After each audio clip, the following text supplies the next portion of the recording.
Greetings Exile and welcome to yet another League Start Build Guide video. Do you love chain explosions? Do you love a super easy and efficient playstyle? Are you ready to play a 2-button build? Then the Orb of Storms Assassin might just be the build you're looking for.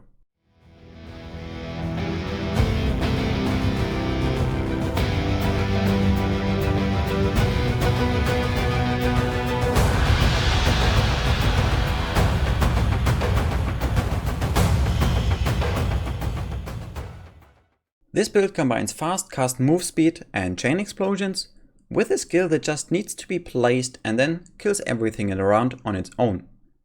Orb of Storms offers great utility and built-in chains, making it a stupidly fast mapping character. And because I wanted to make it even faster, I added Herald of Ice and Impulsars, which results in juicy AoE explosions. The Assassin Ascendancy is just overloaded right now, so that helps big time as well. The big weakness of this build is the single target DPS. Even though you can just place an Orb of Storms at the boss and then run away, this strategy will take ages to kill big bosses. Instead, to significantly increase damage, you will stay inside the orb next to the boss and spam a lightning skill, which in our case is Tempest Shield. This leads us right into talking about the playstyle. In mapping, it's quite easy. Place an orb and let it kill stuff. If you need more situational damage, you can cast your Tempest Shield while inside the orb. In best cases, this will more than triple your single target DPS. You also want to use the Stormbrand, which deals occasional damage and curses the enemy with elemental weakness. Use the Smite once in a while because it grants you a lot of added lightning damage. Before you reach endgame and the big bosses, you have to level up your character first. The leveling process in this build is relatively easy. Take Orb of Storms and Explosive Trap right away, and if you want, you can take a Stormbrand at level 12, which might be even faster than only using Orb of Storms. A Lightning Spire Trap later on will replace your Explosive Trap to help with single target. Character leveling progression trees can be found in the PoE provided in the video description. Just select them from the bottom left drop-down menu. During the Bandit quest, I suggest you help Elira. Resistances and mana regen, especially while leveling, feel really good. And since the build scales with crit, the crit multi is also welcome. As Ascendancy Progession, there are two different ways. You either go for power charges right away or take Opportunistic to be overall faster. I suggest Opportunistic, then Unstable and Deadly Infusion, and Mistwalker is still the most OP Ascendancy node in the late game, so take it as your fourth node.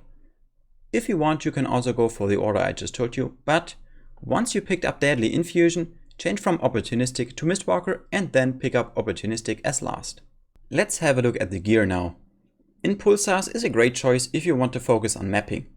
For bossing, there are a lot of different chests viable. Just make sure to get stats that increase your survivability. As weapon, I can suggest you two options. The first one being the Doriani's Catalyst. It offers a great amount of diverse stats and elemental leech, which is huge against bosses. My go-to weapon choice for mapping is Singularity. It grants both utility and damage. Even though the radius at which nearby enemies get hindered is quite small, it helps if something gets too close. As shield, there are two options as well. For mapping, Ash's Mirror is a huge damage boost. For bossing though, you might want to pick up a rare shield that helps you survive or even has the +1 to lightning gems on it. Talking about rare gear, your first priority should be to reach the 75% resistance cap on every elemental resistance, as well as getting all base stats like strength to the required amount. After that, get as much life as possible. Don't forget movement speed and maybe even onslaught on your boots. Also, if you can, get Energy Shield and Chaos Res.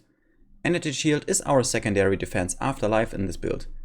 If you want a bit more damage or agility, you can also take added lightning damage or cast speed on Jewelry for example. Crafting faster start of Energy Shield recharge on Jewelry helps a lot to stay healthy. Important, you really want Onslaught somewhere, so if you don't get it from your boots or flasks, try to get it on an Abyss jewel. The best stats on your jewels are life or critical strike multiplier, depending if you want offense or defense. Other options are shown on the screen right now. Let's have a look at the flasks I used. An instant life flask is never a bad idea. Huge damage boost comes from a diamond flask, just like on every crit build. Another strong damage flask is an Asirius Promise. It also grants leech while active, which is the best way to regen life in this build. To move faster, take a Quicksilver Flask. As last flask, you can take either Wise Oak and make sure your uncapped lightning resistance is equal to or higher than your other uncapped elemental resistances. Or take a silver flask for the onslaught if you don't have it somewhere else. Also, make sure to get Blade, Freeze and Curse immunity on your magic flasks. You can check all the flasks and the other gear I just talked about in the PoE provided in the video description.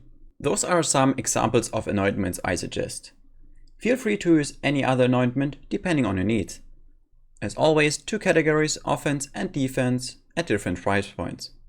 For offense, you want lightning damage, penetration or crit. The defensive stuff is kinda self-explanatory with life and other utility. Let's go over the skills. There's nothing too special, so I'll make it quick. Added cold damage support in the meleeing is there because we want to make sure to proc Herald of Ice frequently and also chill bosses to be able to use hypothermia. Take Steel Stin and a Golem linked to cause 1 damage taken, Shield Charge and Smite with faster attacks and fortify you for utility and damage, Stormbrand to have long lasting curses on bosses, Precision, Herald of Ice and Wrath, linked to Enlighten. As I said, nothing special. The only thing I want to talk about a bit more is the Tempest Shield setup. In order to be able to spam it, we leave it at level 1 for less mana cost. With every cast, the Orb of Storms will release an additional bolt, so you want as much cast speed as possible in here. And since you will cast it so fast, even with low mana cost you can proc a high level Arcane Surge quite easily. The increased duration is in there to have better uptime on Arcane Surge. While mapping, change your hypothermia and your Mind Link to chain for better clear speed. Try to keep up your smite even though it's not necessary for most content. While bossing, change your Mind Link from chain to hypothermia. I talked about how to play against bosses. Long story short, place Orb of Storms and Stormbrand on boss, stay inside the Orb of Storms and spam Tempest Shield. Also keep up your smite for maximum DPS. And now, last, Pantheon. Even though you get some nice stun resistance and recovery, I still recommend Brine King as major. Because once you get hit by a long lasting stun, you will most probably die. If you don't like that choice, then Lunaris for mapping and Solaris for bossing are good choices. Garrokanis Minor is my go-to because of the additional dodge in sticky situations and movement speed while mapping. For bossing, I recommend Tukuhama. If you like this video, then please leave a like and subscribe to my channel for new and updated content. If however you dislike this video, then please tell me why. I really care about improving. Questions? You can ask down in the comments or on my Twitch stream. I'm not on the schedule, but you can ask me any questions there when I'm live. Link is down in the video description. I also have a lot of guides on my channel, not only build guides but also knowledge guides, so make sure to check them out as well.